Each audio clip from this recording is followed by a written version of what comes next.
예, 오늘 우리에게 주실 하나님의 말씀은 출애굽기 8장 1절에서 15절입니다. 출애굽기 8장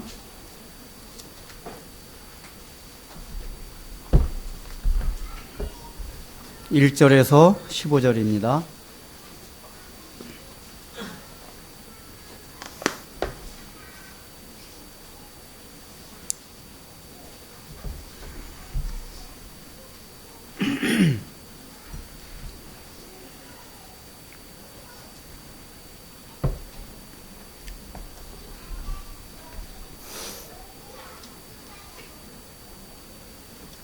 우리 저 어린 친구들 다 찾았어? 출애굽기 두 번째 찾기 쉽지? 자, 그러면은 우리 이제 교독하도록 하겠습니다. 여호와께서 모세에게 이르시되 너는 바로에게 가서 그에게 이르기를 여호와의 말씀에 내 백성을 보내라. 그들이 나를 섬길 것이니라.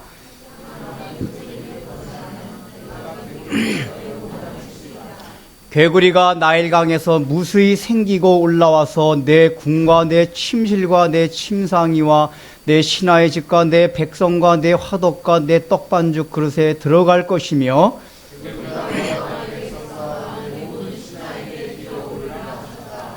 여호와께서 모세에게 이르시되 아론에게 명령하기를 내 지팡이를 잡고 내 팔을 강들과 운하들과 모디에 펴서 개구리들이 애굽 땅에 올라오게 하라 할지니라.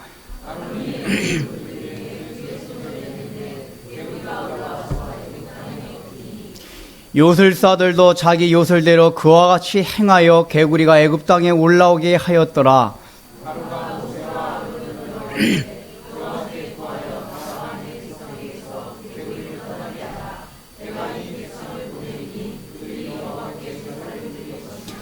모세가 바로에게 이르되 내가 왕과 왕의 신하와 왕의 백성을 위하여 이 개구리를 왕과 왕궁에서 끊어 나일강에만 있도록 언제 강구하는 것이 좋을는지 내게 분부하소서.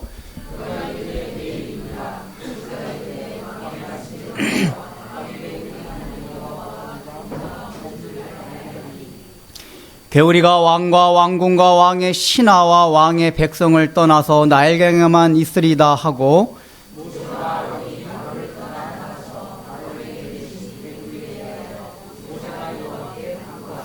여호와께서 모세의 말대로 하시니 개구리가 집과 마당과 밭에서부터 나와서 죽은지라.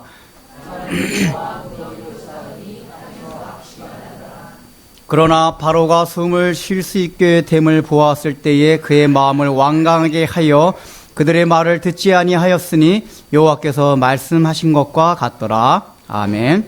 이 말씀을 통해서 우리에게 주시고자 하는 은혜를 받고자 합니다. 잠깐 기도하겠습니다.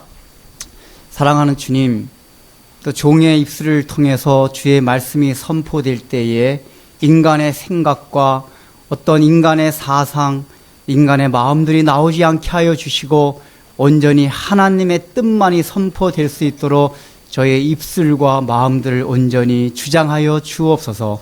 예수님의 이름으로 기도드립니다. 아멘.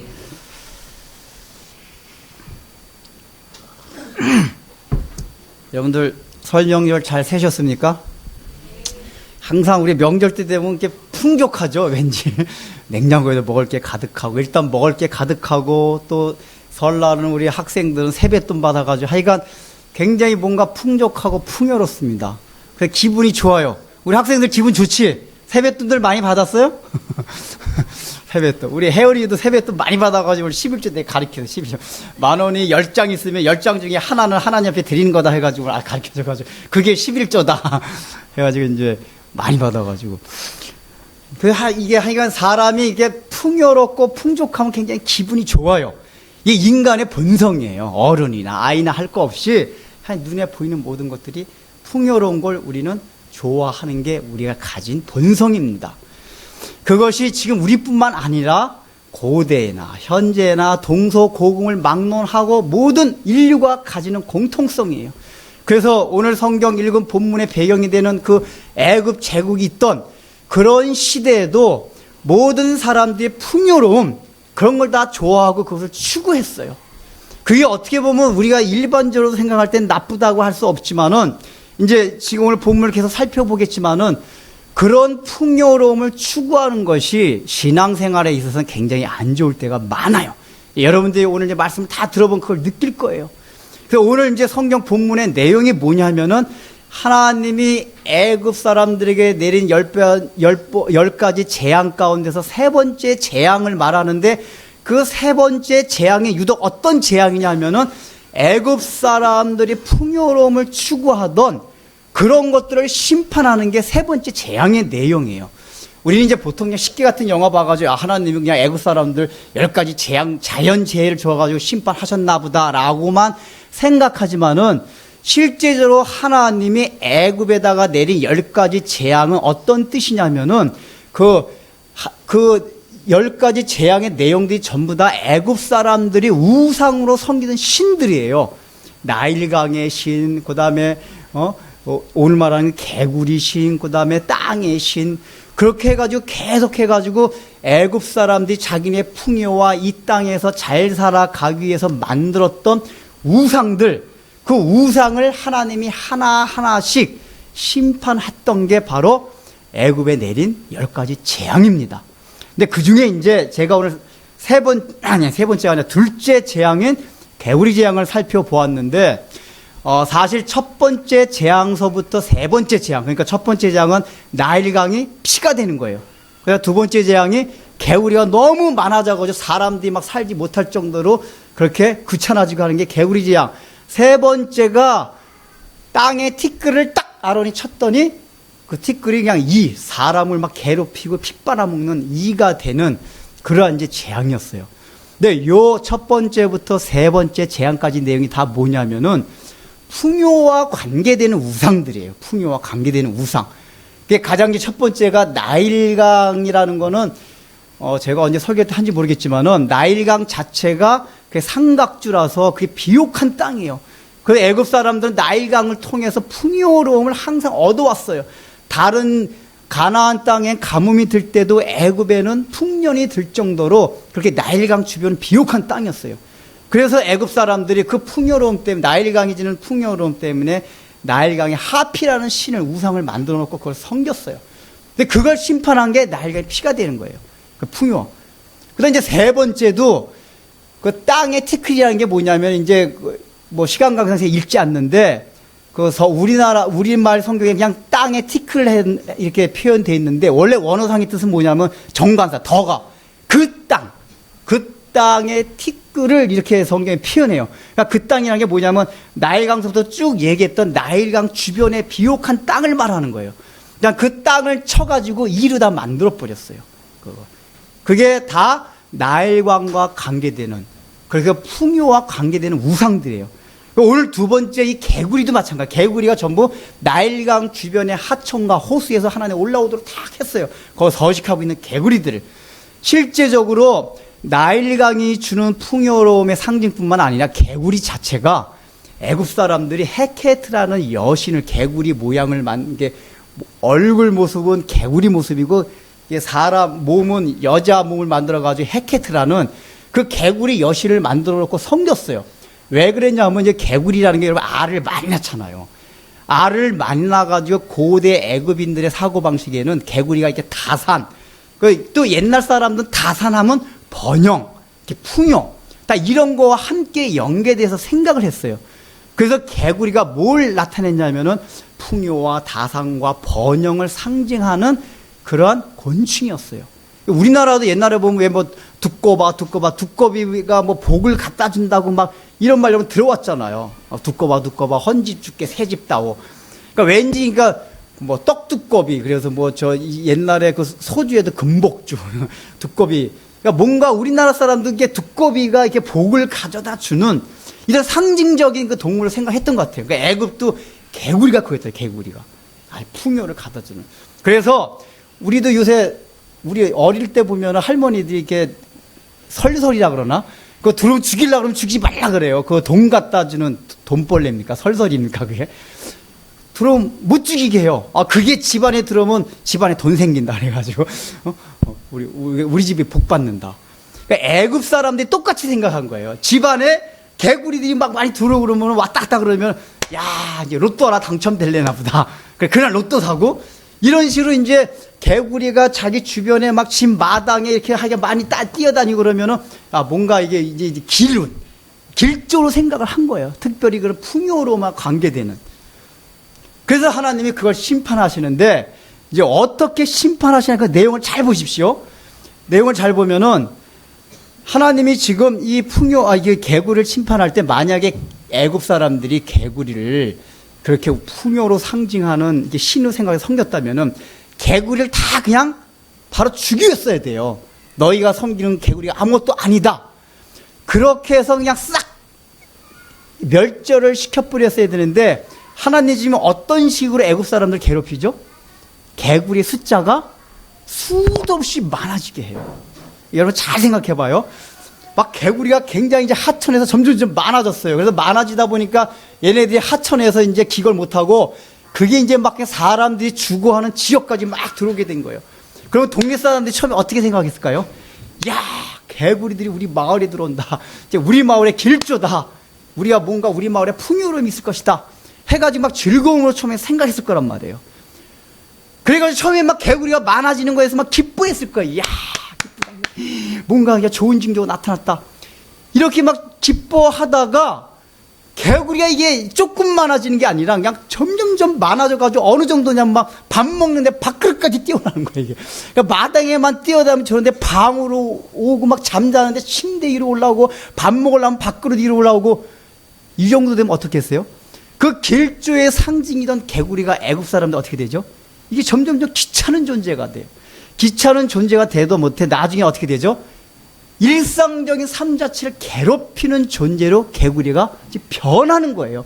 그래서 이 바로왕이 부르는 거예요. 야, 개구리 이거 개구리가 죽겠다. 우리 백성들과 내가 제발 이 개구리 물러나게 하라고 모세한테 와서 요구를 해요. 왜 하나님이 이런 방법으로 개구리를 지금 우상을 심판하셨을까요? 한 번에 싹 그냥 개구리 처음부터 멸절시키지 않고 개구리 숫자가 많아지게 함으로써 애굽 사람들이 개구리라면 보기도 싫을 정도로 많은 거예요. 옛날엔 개구리가 너무 좋았어요. 복의 상징이기 때문에. 근데 이게 너무 많아지다 보니까 야, 개구리도 너무 많아지면은 우리에게 괴로움을 주는 거로구나. 이런 마음을 들게 만들었단 말이에요. 하나님 왜 그런 식으로 심판하는지 아십니까? 그거는 바로 우리들한테 가르쳐 주려는 의도가 있었어요. 인간 너희들이 추구하는 그 풍요로움, 그 우상, 그것이 너희들이 있으면 분명히 좋을 것 같지. 근데 오히려 너희 풍요를 추구해가지고 풍요로움이 너의 삶 가운데 찾아와가지고 삶 자체가 풍요를 거듭하다 보면은 좋을 것 같지만 그게 너희들에게 재앙이 된다. 이걸 하나님이 가르쳐 주시려고 하는 거예요. 인간의 본성은 다 풍요를 추구해요. 지금 이 애굽 백성들뿐만 아니라 이 재앙을 지켜보고 있는 이스라엘 백성, 언약 백성들 똑같아요. 그들도 인간이에요. 그렇기 때문에 다 풍요를 추구하고 싶어요. 다 잘 살고 싶어요. 근데 하나님 그걸 지금 알려주는 거예요. 너희가 이렇게 좋아하는 복의 상징 생각하는 개구리도 많아지면 재앙이 된다. 그걸 추구하지 말라는 걸 하나님 가르쳐 주는 거예요. 그러면 사람들이 그렇게 생각할 수가 있어요. 목사님, 잘 사는 게 죄입니까? 풍요로움이 왜 죄입니까? 성경에도 보면 하나님이 예수 잘 믿음 우리에게 풍요와 모든 것을 번영을 약속해 줬는데 왜 그것을 하나님께서 이렇게 재앙으로 생각하고 있습니까? 라고 물어볼 수가 있어요. 맞습니다. 풍요 그 자체는 죄가 아니에요. 왜냐하면은 하나님이 원래 풍요로운 분이에요. 하나님은 생명의 근원이고 풍성하신 분이에요. 그 예수님께서 요한복음에 뭐라고 말씀하셨습니까? 내가 이 땅에 온 것은 너희로 하여금 생명을 주고 너희를 풍성케 하기 위함이라 라고 말씀을 해주세요. 그러니까 생명을 주고 너희라고 풍요로움 주기 위해서 내가 왔다는 거예요. 예수님이. 왜요? 그 예수님이 하늘에 계셨던 하나님 예수님이 풍요로움의 근원이기 때문에. 근데 중요한 건 뭐냐면은 이 사탄 마귀는 모방의 청재예요. 그래서 하나님이 풍요로운 분이기 때문에 마귀가 풍요로움을 흉내내는 거예요.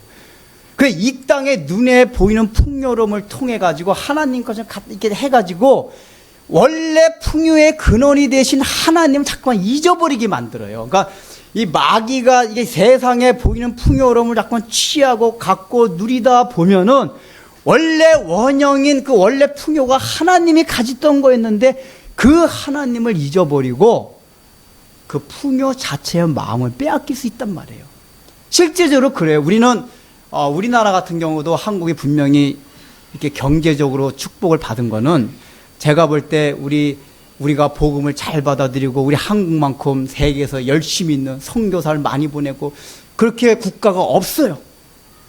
그래서 하나님이 그런 거로 해서 축복해 준 건 사실이에요. 근데 굉장히 두려운 건 뭐냐면은 우리가 그 하나님의 축복을 받은 걸 통해 가지고 그 뒤부터 영적으로 점점 이용한 상황에 지금 빠져 들어가고 있어요. 그게 역사적으로 유럽 교회가 그렇고 미국 교회가 지금 그렇게 되어가고 있어요. 그 학자들 얘기로는 국민소득 1인당 GNP가 2만 달러 넘어가면서부터 항상 기독교 쇠퇴한대요. 이제 학자들 얘기가. 왜 그래요? 분명히 하나님, 유럽도 마찬가지예요. 제가 보기에도 유럽이 어쨌든 세계적으로 가장 이 문명을 발전시키고 산업혁명이 일어나고 한 거는 그 내막은 있지만은 어쨌든 하나님 축복을 주신 거예요. 하나님의 능력이 때문에 있어서 그런 거란 말이에요. 근데 오히려 그러한 삶들로 인해 가지고 기독교가 점점 쇠퇴되고 사장되어 가고 있어요. 오늘날의 우리 현실이 안 그렇습니까? 제가 어릴 때만 해도 영적인 갈급함들이 굉장히 강했어요. 그리고 우리 선배들 얘기 들어보면 6.25 지나가지고 그때 우리 신앙 선배들 얘기 들어보면 얼마나 그 마음의 말씀에 대한 갈급함들이 있었나 몰라요. 그 예배 드리거나 이럴 때면 맨 앞자리가 막 30분, 1시간 일찍 와가지고 맨 앞자리에 앉고, 왜냐하면 그게 맨 앞자리라 뒤에 앉아 말씀 듣는 건 똑같은데 그 마음을 표현하는 거예요. 내가 말씀은 조금이라도 앞에 가서 들어야겠다. 예배 시간도 이렇게 10분, 5분이 아니에요. 막 30분 일찍 와가지고 예배에 대한 사모가 있었단 말이에요. 근데 그때는 어떤 때죠? 굉장히 경제적으로 어려운 때예요. 그러니까 이 땅에 소망을 둘 게 없었어요. 근데 이제 우리나라도 먹고 살만해요. 먹고 살만하다 보니까 우리의 마음들이 잠깐 뭐예요? 느슨해져요. 그 영적인 거, 하늘나라. 그러니까 이런 거보다는 이 땅에 있는 거에 잠깐 마음을 빼앗겨요. 원래 풍요 자체는 하나님으로부터 오는 건데 그 하나님이 그 원형으로 이 땅에 보이는 풍요들은 하나님이 원형을 보여주시기 위해서 모형으로 보여주는 것들이에요. 이 땅에 받는 축복들이. 이 땅의 풍요로움과 번영들은 사실은 원형에 대한 모형들이에요. 그럼 우리는 이걸 보면서 뭘 생각해야 되냐? 그 하늘나라의 복을 생각해야 돼요. 야, 저 아름다운, 여러분 여행을 가서 아름다운 대자연을 보면은 그 자체로 즐기는 게 아니라, 야, 하나님이 이 가시적으로 눈으로 볼 수 있는 이 세계도 이렇게 아름다운데, 이제 주님께서 재림하셔서 세워질 하나님의 나라는 얼마나 아름다울까? 그 원형을 생각하란 말이에요. 근데 우리는 뭐죠? 그 원형을 생각하는 게 아니라 그 자체의 마음을 빼앗겨요. 그러니까 하나님이 주신 축복에만 마음이 있지 그 축복을 주신 하나님에게 마음이 향하지 않아요. 선물에만 마음이, 선물에만. 어떤 사람 선물만 마음이지 선물을 주신 그 사람에게 대한 마음이 없단 말이에요. 지금 그렇게 돼가고 있단 말이에요. 그러니까 이게 인간의 본성적으로 여러분 스스로도 한번 생각해 보세요. 여러분이 굉장히 잘 산다고 생각하면 신앙생활 잘할 것 같습니까? 여러분 어떻게 생각하세요? 그게 쉽지가 않아요. 우리의 마음들, 인간의 본성 자체가 예수를 믿고 났지만은 여전히 죄성들이 강하기 때문에 그러한 것들이 우리를 약간 지배하려고 그래요. 그래서 하나님에 대한 갈망하는 마음은 없어요. 성경에서 끊임없이 얘기해 주는 게 뭡니까? 예수님도 가난한 심령이 복이 있나니 그들이 천국을 볼 것임이라고 얘기를 해요. 그러니까 여러분들 이게 오늘날에 왜 이렇게 복음의 능력이 사라졌습니까? 처음에 기독교에 입문할 때 가난한 마음 없이 복음을 받아들여서 그래요. 이게 뭔지 아세요? 다 먹고 잘 살만해요. 너무 어렵고 막 힘들고 할 때는 막 인생이 공부하면 하나님 하늘나라 얘기를 해주면 정말 그 하늘나라 가고 싶습니다. 이런 소망을 가져요. 근데 먹고 살만할 때 이 복음은 어떤 식으로 전해지냐면은 지금 내가 살고 있는 삶의 상태에서 좀 나아지는 삶, 더 행복해지는 삶. 그러니까 오늘날의 기독교에 입문하는 교회에 들어온 사람들이 되게 어떤 식으로 신앙을 갖게 되냐면 내가 좀 더 행복해지기 위해서 이게 뭐냐면 복음이 액세서리. 그러니까 있으면 나의 인생을 좀 아름답게 장식해 주는 게 복음이란 말이에요. 복음은 그게 아니에요. 없으면 지옥 가는 게 복음이란 말이에요. 복음. 지옥과 천국이 갈라지게 하는 게 복음인데 그런 게 아니라 내가 이 땅을 살아가면서 나의 인생을 좀 아름답고 풍요롭고 행복하게 해주는 그것이 복음으로 바뀌었어요.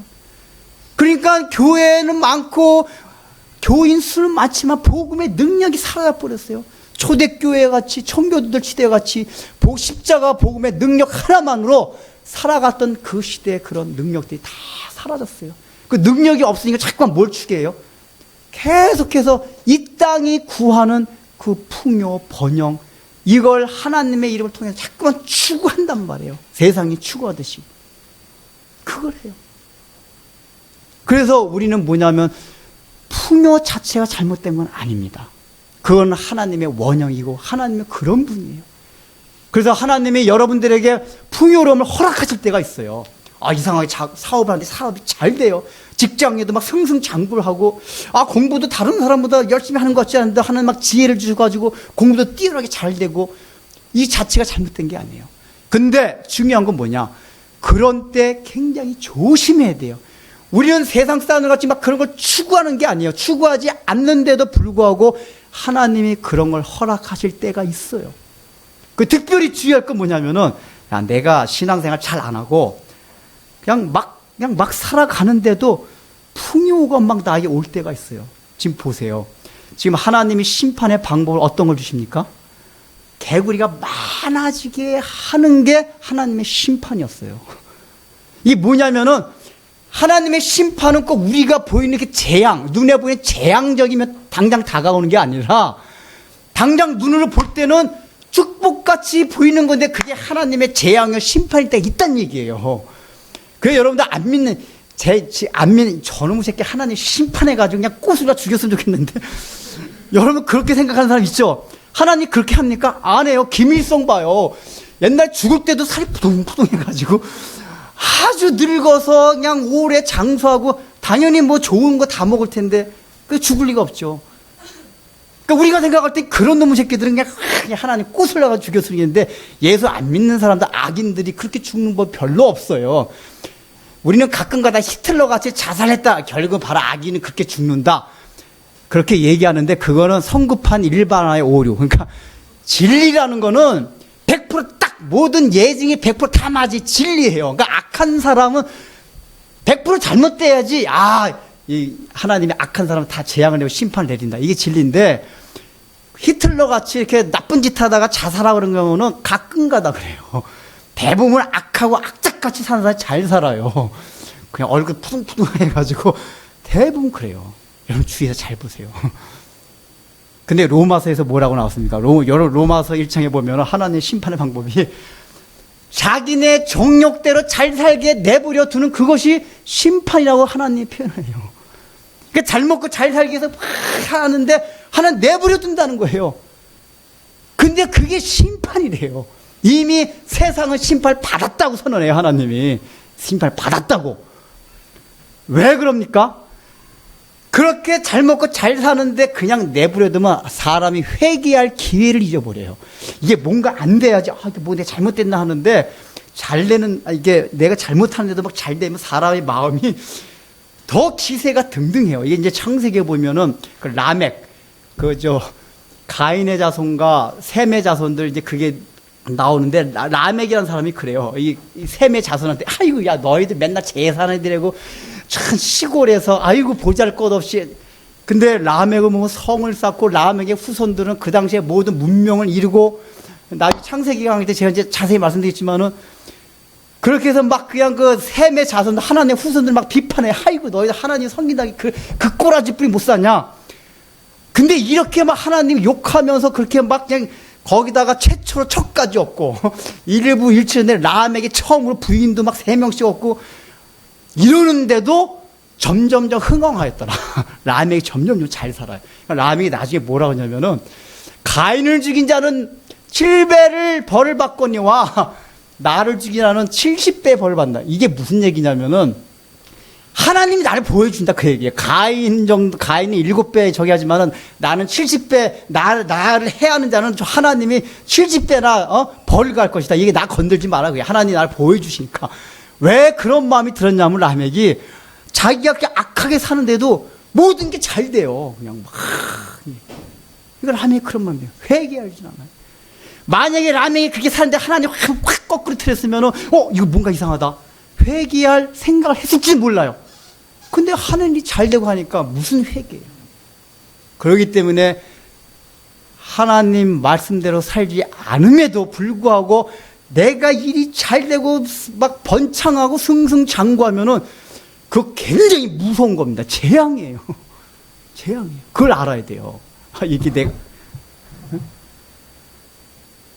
근데 우리는 그런 걸 깨닫지 못해요.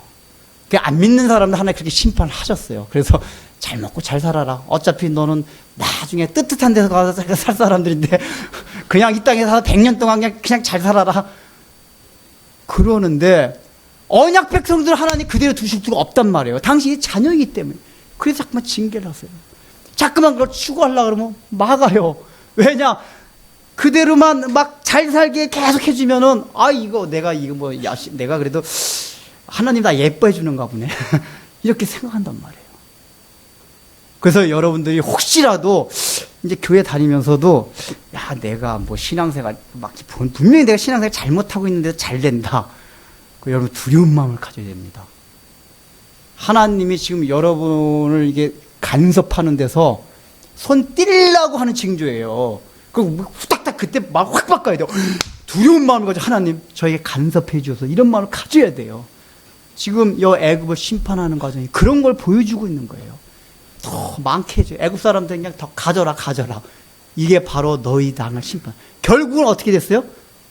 그 풍요가 차고 넘치는 게 실제적으로 애굽 사람들한테는 그게 자기네의 삶을 괴롭히는 원인이 되었어요. 그게 실제적으로 이 땅에서도 풍요가 많아지면은 실제적도 그렇다는 얘기예요. 여러분 우리가 그걸 안 가졌을 때는 가지면은 나한테 만족을 주고 행복을 줄 것 같아요. 근데 막상 취하고 나면 절대로 자족함이 없습니다. 자족함이 없어요. 그거는 예수 믿는 사람이야 안 믿는 사람이야 다 느낄 수 있는 거예요. 신기루예요, 신기루. 마귀는 자꾸 이 땅에 눈에 보이는 걸 통해서 풍요에 대한 신기루를 보여줘요.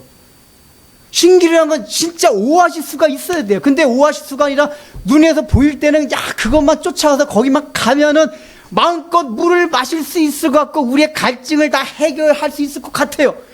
그래가지고 길을 쓰고 가보면 뭐야? 없어요. 그냥 기진맥진만 하는 거예요. 인생이 그렇게 허비되는 거란 말이에요. 마귀가 그걸 노리는 거예요. 신기를 보여줘. 야, 풍요, 봐라. 이걸 보고 따라와라. 그래서 결국은 뭐예요? 인생의 공감을 겪어요. 그게 모든 풍요로움을 가졌던 인생들이 겪은 공고함들입니다.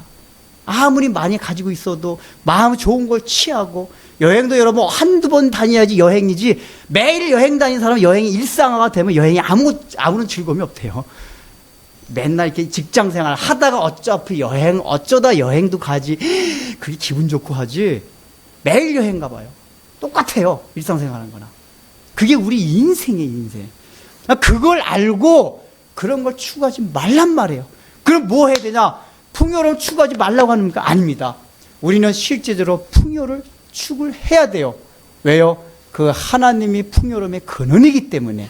그러니까 이런 걸 보면서 그 풍요를 추구해야 돼요. 근데 여러분들 근원이라는 게 무슨 얘기입니까? 근원이라는 거는 거기를 통해 가지고 계속 흘러나오는 거예요.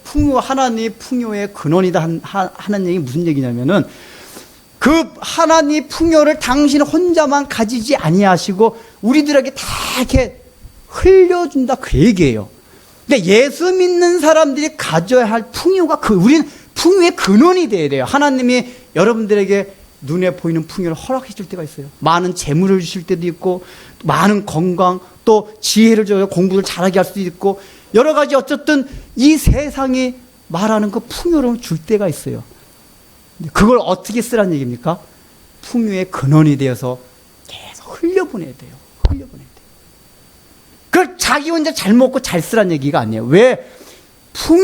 사람이 풍요로운다면은 자기가 혼자 그 풍요를 누리고 자기가 그 혼자 잘 먹고 잘 살고 하다 보면은 마귀가 주는 그 풍요의 덫에 딱 걸려요. 근데 하나님이 풍요를 주셨어도 그 풍요의 근원이 되어서 그거를 자꾸만 베풀고 그걸 흘려 보내주고 이러면은 우리는 정말 하나님이 주신 풍요함을 실제적으로 경험을 해요. 많은 것을 해도. 그래서 예수 믿는 사람들은 검소하게 살아야 돼요. 내가 있던 없던 상관없이 검소하다는 거는 아끼는 거와 개념이 틀려요.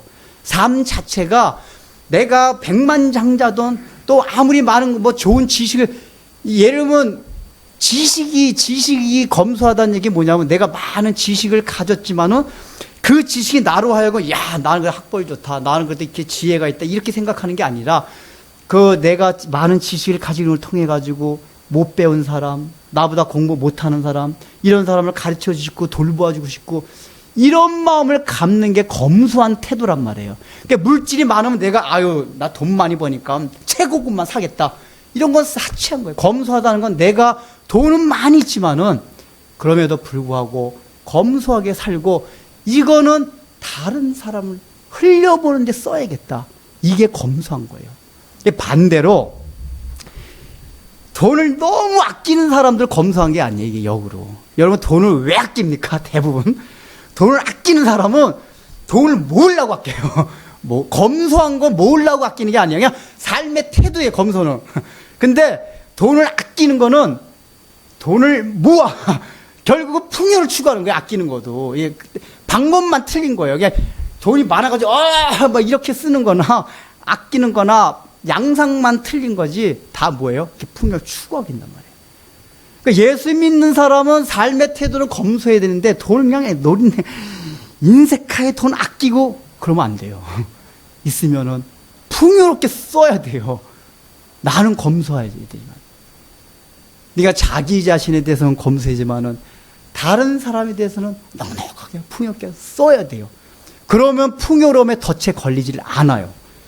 그래서 제가 이제 이렇게 저 오래 지내면 알겠지만은 제가 교회에서 사 먹고 하는 걸 막 풍성하게 살아요. 이렇게 좋은 거 사고 맛있는 거 사 먹고 막 하라 그래요. 근데 제가 개인적으로 할 때는 안 그래요. 개인적으로는 굉장히 절약을 하려 그래요. 돈을 아끼기는 차원이 아니라 삶의 태도로 그렇게 가죠. 삶의 태도로 믿는 사람이 혹시 가졌다 해도 검소하게.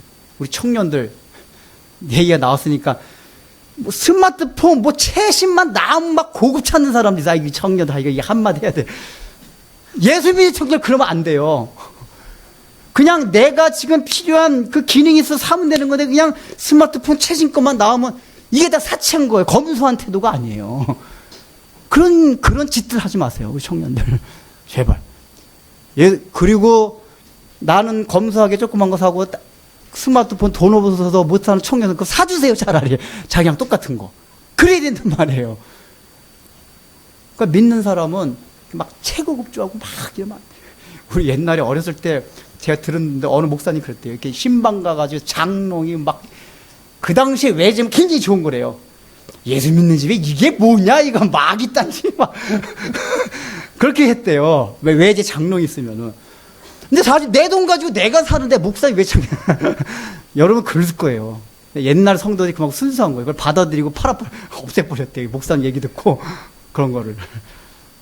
지금 같으면 나 교회 옮겨버린다 그러지. 다른 좋은 교회도 나한테 잔소리하는 목사도 많은데 이게 뭐냐면은 여러분들이 주어졌다고 여러분들 마음대로 쓰는 게 아니에요. 풍요는 흘려보내는 풍요란 말이에요. 왜 또 한 가지 뭐냐? 바울이 말한 바와 같이 바울이 여러 가지 이게 우리 그리스도인들이 가져야 할 덕목을 얘기를 해요. 얘기하면서 마지막에 뭐라 하냐면 이기기를 다투는 자마다 모든 일에 절제한다 그래요. 절제. 그러니까 믿는 사람은 이 세상 자체가 풍요로운 세상이에요. 지금 우리 초등학생들은 몰라요. 그냥 원래 태어날 때부터 이렇게 잘 살아가지고 우리나라가 원래 이런가 보다 그러지만은 지금 우리 나이 또래만 돼도 알 거예요. 우리는 과도기에 6.25 세대와 그냥 막 맨날니까 굶어가지고 풀뿌리 먹고 그 세대와 잘 살아, 이게 근대화 이후 그 과도했던 세대라서 김장로님이나 저 같은 세대는 어려웠던 세대와 잘 사는 다 알아요. 근데 그걸 알아요. 그걸 아는 우리들은, 야, 우리가 지금 너무 잘 산다. 아, 제가 너무 잘 살아요. 냉장고 봐도 먹을 게 있고, 어떤 때 진짜 제가 황송할 때가 있다니, 냉장고 열어도 왜 이렇게 먹을 게 많은지. 아, 진짜예요. 제가 왜냐, 옛날에 들은 얘기들이 있거든요. 야, 너무 잘 산다. 근데 중요한 건 잘 살면서도 내가 이렇게 풍요롭게 살고 있는 걸 못 느끼고 할 때가 너무 많아요. 우리가. 이미 저도 젖어드는 거 이런데, 자꾸만. 야, 위험하다, 나도. 위험하다. 그래서, 바울이 말한 게, 이 길을 다툰다는 모든 게 절제해야 돼요. 내가 더 맛있는 거, 더 좋은 거 다 취할 수 있지만, 절제하는 거예요. 그걸 가장 잘한 사람이 누굽니까? 요셉이 요셉. 제가 언제 그런 설교 한 적 있었죠? 요셉이 국무총리가 된 다음에 자기 가족들을 다 애굽으로 옵니다. 애굽으로 오는데 일단은 고센 땅 먼저 마중 나가가지고 1차 상봉을 해요. 그래서 아버지와 형들한테 얘기해요. 바로 왕을 이제 궁에 와서 아련할 겁니다. 아련할 때 바로 왕이 분명히 그걸 물어볼 겁니다. 당신들의 직업이 무엇입니까? 물어보면은 반드시 뭐라고 대답하자면 목축업자라고 대답을 하십시오. 그러면서 요셉이 하는 말이 참 과감해요. 목축업은 애굽 사람들이 가장 가증히 여기는 직업입니다. 아니, 생각해봐요. 지금 요셉의 위치가 국무총리예요. 아, 그러면은 요셉은 아킬레스건이 있어요. 애굽 사람으로 애굽의 국무총리가 된 게 아니라 애굽 사람들이 아주 우습게 여기는 이 변방의 히브리 민족으로 총리가 됐단 말이에요. 그러면 자기 걸 가리고 싶어 한단 말이에요, 족보를. 좀 이렇게 애굽 사람한테 이게 좀 이렇게 내가 총리로서 존경받고 싶어 하면은. 근데 이 목축업이란 직업은 그 당시에 애굽 사람들이 가장 천의 정도가 아니라 가증히 여긴 직업. 우리나라 조선시대 백정같이 인간 말종이다 그 얘기예요. 왜냐하면 그들이 가축, 소나 양을 숭상을 했기 때문에 저 소를 죽이는 저런 완전 야만인같이 여긴 게 목축업자예요. 이 애굽은 농경국가이기 때문에. 근데 요셉이 그렇게 얘기하고 해요. 왜 그랬다고 얘기했습니까, 제가? 들은 기억 나세요? 요셉이 가만 생각하니까 형들 딱 들어오면 분명히 애굽 왕이 자기를 너무 어여쁘여가지고 형들한테도 지방장관 자리 딱 하나 줄 것 같아요.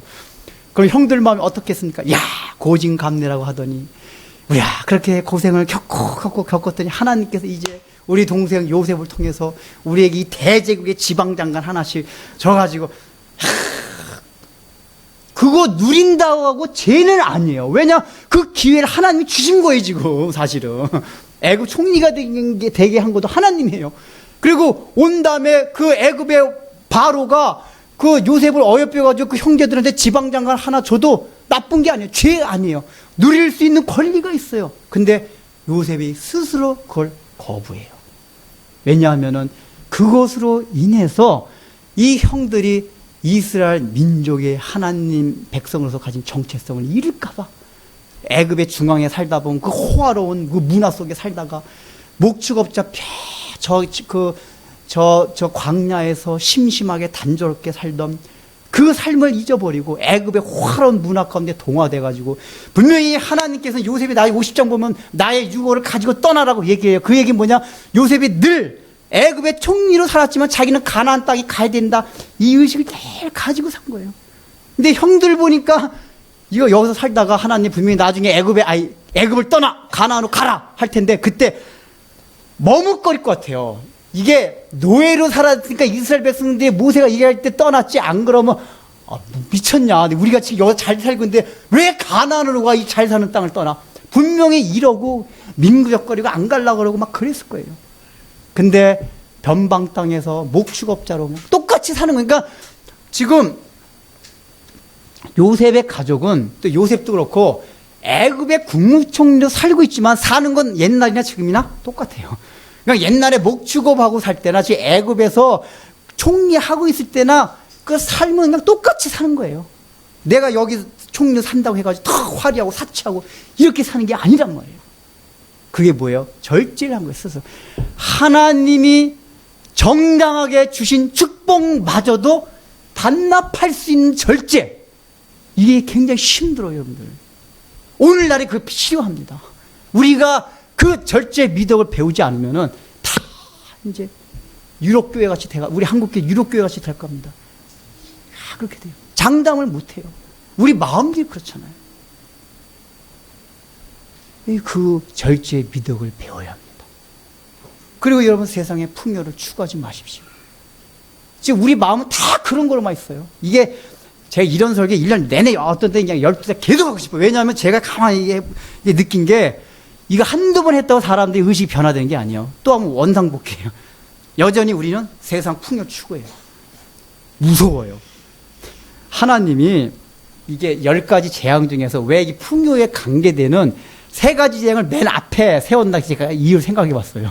물론 애굽신 중에서 가장 메인되는 신은 태양신 라, 그다음 생명과 관계, 생명을 주관하는 신, 그게 마지막 10번째, 9번째, 10번째 재앙이 궁극적으로 강탈쳐요, 하나님.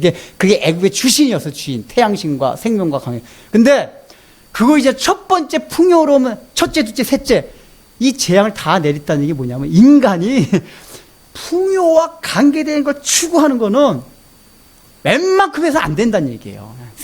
한 번째, 두 번째, 세 번째, 제가 계속 내리세요, 그냥. 이 풍요와 관계되는 시간. 그래도 애굽이, 그러니까 바로가 굴복을 합니까? 굴복 안 해요, 그래도. 굴복을 안 해요. 이게 지금 나중에 개구리가 많아져가지고 부탁을 해, 모세한테. 야, 개구리 좀 어떻게 해달라. 그래가지고 땅 위에 올라온 개구리들은 하나님 기도가 다 죽였어요. 근데 성경의 표현이 뭐라고 표현됐죠? 표현이 재밌어요. 개구리가 죽어서 악취가 나더라. 악취가 나더라. 이게 뭐냐면은, 인생을 살아가면서 풍요를 추구하고 그냥 더 많은 걸 가지면 좋을 줄 알았더니 그 결과가 악취가 나더라, 그 얘기예요. 근데 중요한 건 뭐냐면, 세상은 그 악취가 남에도 불구하고 깨닫지 못하더라, 그 얘기예요. 애굽이 바로가 깨닫지 못해요, 그럼에도 불구하고. 그러면 이제 내줘야 돼요. 근데 잠깐, 그러니까 사람들이 그런 거예요. 인생을 살아가다가 막 풍요 추구하고, 인생 허무하고, 그래, 맞아. 인생은 역시 많은 걸 가지고, 아무리 이쁜 여자를 취하고, 내가 아무리 좋은 학벌, 이게 있어도 역시 인생한 게 다 가져보니까 별거 아니구나. 이렇게 생각하면서 그 풍요의 근원이 된 하나님을 생각하고 하나님의 말씀을 청종할 수 있는 마음이 돼야 되는데, 그거 악취가 나는 것까지 딱 깨닫고 나서는 다시 원상복귀 돌아가요. 안 돼. 난 하나님 믿을 수 없어. 이렇게 된단 말이에요. 이게 우리 인간의 본성이에요. 그러니까 우리도 마찬가지예요. 우리는 하나님 믿긴 믿지만 계속해서 뭐예요? 제가 우리 어머니 보면 알겠어요. 우리 어머니가 그 권사님 신앙이 좋으신데도, 이게 왜냐하면 이게 몇십 년간 그런 설교만 들어왔어요. 예수님 복 받고 주님 번영하고 그냥 이게 뿌리 뽑는데 무지하게 힘들어요, 이가. 그리고 저도 마찬가지. 저도 이거 설교 준비하면서 참 부담스럽다. 왜냐하면 우리 인간의 본성과 이게 안 맞아요. 우린 기왕에 예수 잘 믿고 잘 되고 축복받고 이게 좋잖아요, 그죠? 안 그렇습니까? 여러분 안 그런 듯이 얘기하는데 안 그래요? 저도 그래요, 목사지만은. 우리가 예수 믿고 잘 되고 있는 게 좋죠. 좋은 집에서 좋은 차 굴리고서 자녀들도 다 좋은 학교 가고, 그게 좋죠. 근데 중요한 건 뭐냐? 성경이 그렇게 가르치고 있지 않다, 그 얘기예요. 목사기 때문에 어쩔 수 없어 성경대로 설교를 해야 돼요. 여러분의 실천, 좋아하던 실천하기가 상관없이 해야 돼요, 저 성경을. 저도 부담스러워요. 왜? 저도 인간이기 때문에. 다 그래요. 근데 안 돼요. 결국은 풍요를 추구하는 건 우리에게 이것을 가져다 준다. 절제하십시오. 여러분이 혹시라도 풍요를 추구하지 않아도 하나님이 여러분들에게 그걸 주실 때가 있어요. 그러면 그것을 계속 흘려보내십시오. 다른 사람을 위해서는 풍요롭게 쓰고 자신은 검소하고 절제하십시오. 그게 예수 믿는 사람들이 가져야 할 삶의 태도예요. 이거 가져야 돼요. 내가 막 마음대로 내 돈 아니고 누가 여러분 11조 내는 의미가 제가 설명했잖아. 하나님의 돈입니다. 그 신앙 고백이에요. 11조가 다 하나님 건데 내가 그냥 10분의 1만 받을게 너 9개 써라. 그 9가지 갖다가 내 마음대로 쓰라니까 그 나머지는 다 뭐예요? 나머지도 청지기 직분으로 이것도 내가 하나님 뜻대로 이 돈을 사용하겠습니다. 하나님의 뜻대로 내가 배운 지식을 사용하겠습니다. 하나님의 뜻대로 내게 주신 건강을 사용하겠습니다. 그 청지기 마음을 가지고 사용하라 그 얘기예요. 그러려면 다 이렇게 흘려보내는 그런 삶이어야 돼요. 근데 그게 안 됩니다. 그러면은 마지막 중요한 게 있습니다. 하나 목사님, 그래도 우리가 사는 게 인간이니까 너무 어렵고 고달프면은 힘들지 않습니까? 하나님 그런 때 찬양이 안 나옵니다. 맞아요. 근데 중요한 게 뭐냐?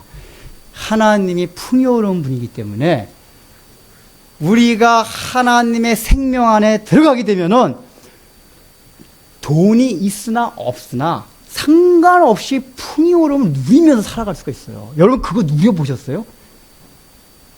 저는 누려요. 제가 이 자랑이 아니라 제가 사도 바울이 저기 그만 나를 본받아. 굉장히 교만한 말 같은데 이게 뭐냐면 제가 말했잖아. 저는 목회할 때 여러분들이 저를 보고 야, 내 성경은 안 믿으니 유목사 보면 천국 있는 것 같다. 유목사 보면 하나님 있는 것 같다.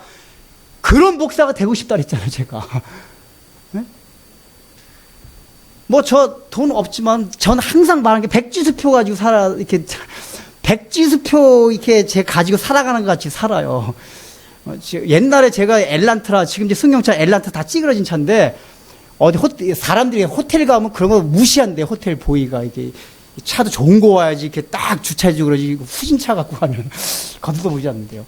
언제 한번 그거 가지고 있는데 안 그러더라고요. 그 사람은 내가 백지수표라고 했는데 알고 있는 것 같아요. 그러니까. 아니 왜 예수 믿는 사람이 무슨 차가 뭐 이게 아니에요. 우리 목사님들도 노회 가면은 그래요. 저기 이렇게 목회 성공의 가늠을 승용차로 이렇게 승용차 뭐로 바뀌었나. 그래서 이렇게 점점점 승용차 단계가 높아져야지 아직까지 뭐 액센트야 뭐 이런데요. 내가 진짜 그런 말 때 진짜 열받는데 이게 아니란 말이에요. 오히려 목사하면 액센트 뭐 어떻고 마티즈 뭐 어떻고 에쿠스 여러분도 에쿠스 타는 목사 나쁘게 생각하면 안 돼요. 또 왜 강남 같은 큰 교회들은 다 부자예요. 장로님이 다 잘 사는데 자기는 막 그 롤스로이 뭐죠? 내가 소망께 롤스 그 자기는 그 딜러가 타고 다니는데 목사님은 자기가 못한 차다고 하니까 안타까워서 사준 거래요. 그거 그런 건 그냥 이게 너무 나쁘게 보지 마세요. 그냥 또 장로님이 자기가 많으니까 그렇게 사줄 수도 있고 하는데 꼭 그거 나쁘게 보는 게 아니라 그렇지만은 제가 볼 때는 그냥 목사님이 타고 다녀도 상관없지만은 내가 그냥 목사로서 또 젊지 않은 의미에서 그냥 나는 그냥 이게 에쿠스 타고 다니겠다. 뭐 이렇게 해도 괜찮은데 어쨌든 뭐 그런 거에서 너무 이렇게 저 목사님 뭐 이러지 마세요.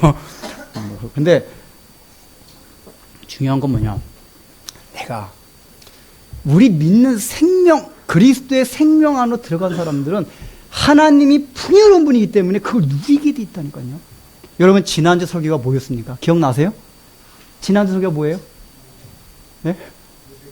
그래 모세의 기적. 자, 이 지난주 설교도 연관이 있어요. 하나님이 모세를 애굽으로 내보내면서 안 가려고 그러니까 기적 2가지 베푸셨어요. 그 기적 2가지가 뭐라 그랬죠? 지팡이가 뱀이 되는 것과 손에 가슴속에 넣었더니 문둥병이 되다 다시 집어넣어서 다시 빼내니까 손이 나은 걸 입었다고 했어요. 그게 뭘 상징한다고 그랬죠? 구원을 구원. 우리가 받은 구원과 구원받은 이후에 우리가 살아가면서 변화되는 거, 그 2가지라 그랬죠. 근데 중요한 건 뭐냐? 하나님이 모세가 원하는 서로의 구절을 바꿔줘 말을 잘하게 하는 그 은혜를 주시지 않았어요. 근데 모세가 실제로 사역해 나가면서 그것 때문에 곤란한 걸 받은 적이 있어요? 없어요? 전혀 곤란함 받은 적이 없어요. 다 아론을 통해서 하나님 다 하겠어요. 근데 이걸 얘기하려면 또 거기에 더 깊은 내용을 얘기하지만은 공동사역, 그래서 교만하지 않게 그거 있지만 일단은 뭐냐면은 하나님이 모세가 원하는 삶에서 우리에게 필요한 것들이 있다면 육신대로 살아가면서 실제로 필요한 거는 당장 주지 않은 것 같지만 결과적으로 볼 땐 뭐예요? 2가지 기적. 구원받는 것과 너의 삶이 변화되는 그 은혜만 있으면 나머지 것은 다 뭐예요? 하나님이 그냥 채워주신다는 얘기예요, 이게. 그 기적을 따로 막 달라고 그러지 않고 그 은혜를 따로 주지 않는다 해도 이 얘기는 뭐냐? 하나님이 생명의 근원이요 풍요로운 분이기 때문에 우리가 구원받아서 하나님의 생명 안으로 들어가면은 이 땅에서 먹고 살아갈 거 다 뭐예요? 포함돼 있다 그 얘기예요. 이거 믿으셔야 돼요. 그거 믿어집니까? 내가 하나님의 자녀 거듭났다는 게 마음이 생기면은, 야, 이제는 이 땅에 살아가면서 필요한 모든 것도 하나님께서 나에게 다 공급해 해주시겠구나가 아니라 완료의 완료. 미래. 지금 현재부터 미래까지 다 그냥 되는 거예요, 되는 거. 그게 하나님 주신 은혜란 말이에요. 즉, 우리가 받은 구원 안에는 모든 게 다 포함되어 있어요. 따로따로 있는 게 아니에요. 이 땅을 살아가면서. 그걸 믿으면은 우리가 그때 막 풍요로움을 추구하지 않아도 내가 구원받은 자는 이 땅을 살아가면서 누리는 자족들이 있어요. 여러분, 그렇게 살아야지만이 예수 믿는 즐거움을 알아요. 또 그런 풍요를 누리게 되면은 이제 세상 게 정말 희시하구나, 이걸 알게 돼요. 왜냐? 나는 어떤 상황이든지 그 풍요를 누릴 줄 알기 때문에, 아이고, 참으로 어리석구나, 인생들이. 이걸 안단 말이에요. 그렇게 될 때 우리 예수 믿는 사람의 정체성이 확실해지는 거예요. 이렇게 돼야 돼요. 여러분, 오늘 이제 이 개구리 재앙을 통해 가지고 제가 시간이 되면 첫째 날이 아니라 첫째 재앙과 셋째 재앙과 연관되어서 좀 이제 설명하고 싶었는데 시간이 너무, 저 시기가 몇 시예요? 2시에 지금? 제가 꺾어서 저 지금 깜짝 놀랐네 지금. 나 깜짝 놀랐어요 지금. 2시같이.